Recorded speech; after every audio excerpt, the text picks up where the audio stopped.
Our first reading today is one of the more bizarre stories in the Bible. Jacob has married both Leah and Rachel and has also had several children by their slaves, Bilhah and Zilpah, all while working for his father-in-law Laban in what is eastern Syria today. In addition to children and wives, Jacob has accumulated significant livestock and wealth. But now he is returning to his home that he has not seen in the better part of a decade. He is feeling somewhat lost. God has been guiding him, but he is now in deep trouble. Behind him are his father-in-law and brothers-in-law, all of whom feel that he cheated them out of their livestock, their inheritance, and the women. Ahead of him is his older twin brother Esau, whom he bargained out of his birthright years ago. He is not unreasonably concerned that one of his relatives may be seeking vengeance. Jacob was born the underdog and yet has come out on top. Those who have lost out along the way see him as a con man. Jacob, however, has stayed true to the one God and received visions from God up until this point. Now, he is questioning all of it as he finds himself fleeing his in-laws and heading back to the brother that he fled originally a decade ago. And it is into this questioning that this mysterious figure, this emissary of the one God, steps. Seems to be an angel because God does not really take human form in the Hebrew scriptures, but the literal translation is God. And then, for some unclear reason, these two beings, Jacob and God, immediately start wrestling. And Jacob wrestles with God all night long, despite having his hip put out of joint. And in the morning is given the name of Israel. Up until this point, Noah, Abraham, and Isaac were the ancestors of the Israelites, but also of all other peoples of the ancient Middle East, including all of the other tribes and nations with which the Israelites found themselves in constant conflict. But Jacob's sons become the fathers of the 12 tribes.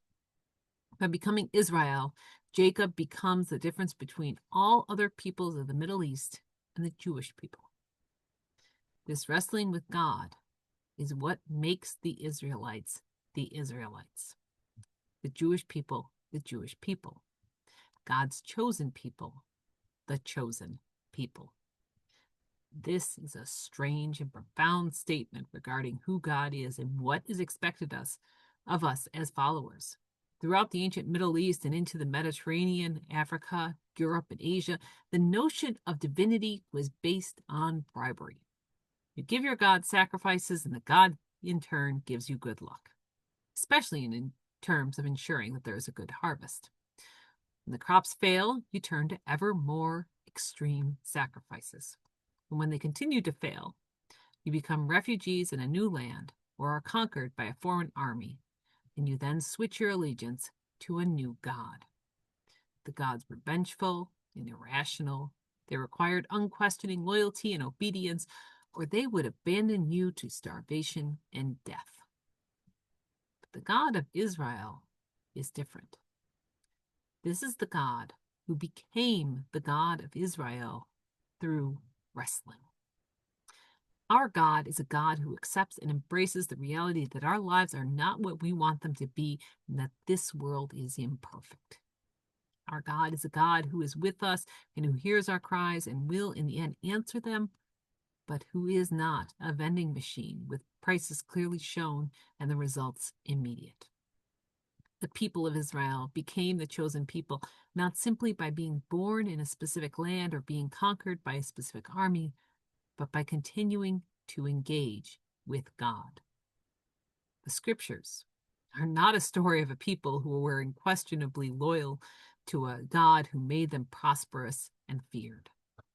They are the stories of people continuing to wrestle with the complexities of life on this plane, continuing to wrestle with the inhumanity of humanity and the inequity that we have created, and continuing to wrestle with where is God in all of this, and how can a good God allow bad things to happen to good people?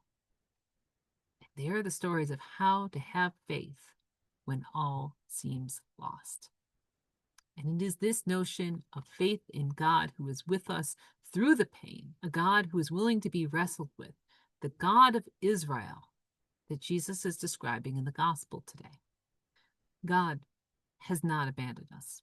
God hears us. God is moving. But God's movements are rarely the lightning strike from heaven or miraculous recovery from the brink of death. God's movement is through us and our actions in this world and the love we offer one another. This movement can be slow and hard to see.